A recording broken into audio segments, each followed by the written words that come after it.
Hey guys, my name is Dr. Lina and this is your COVID update. Today for the COVID update, I'm gonna tell you a personal story.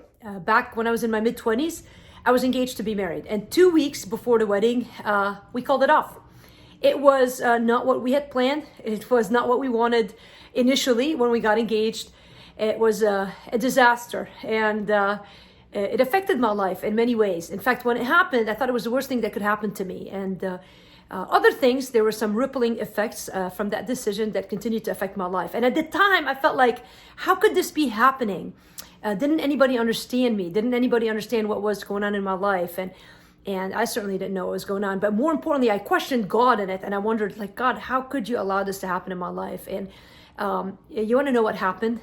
Well, I went to bed that night and I woke up the next day and I called the people who were supposed to come to the wedding and I told them that they shouldn't come, and I called the place where we were going to get married and I canceled the invitations and on and on and on. And I started doing jobs one step at a time. And then that next night I went to bed and I woke up the next day and then the next day and then the next day and then the next day, and I adjusted. And what was initially the worst thing that could have happened to me became my new normal. And that eventually led me to a very big crisis of faith of wondering, how could God allow this to happen to me? Well, out of that, I ended up giving my life to full-time ministry, and God propelled me into the work that I'm doing right now. That was over 20 years ago. And I am who I am today because of what happened to me back in my mid-20s. Now, why do I tell you this?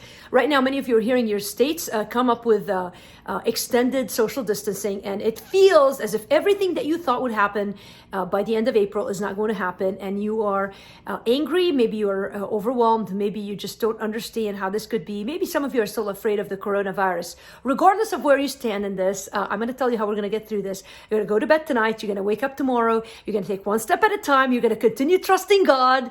He is good, He is still in control, and later on, we're going to look back and recognize that even these events are going to shape who we become. We're going to be stronger and better because of what's happening to us today. Hey, I believe that. I hope you do too. I'm praying for you. I love you guys. Stay strong in God.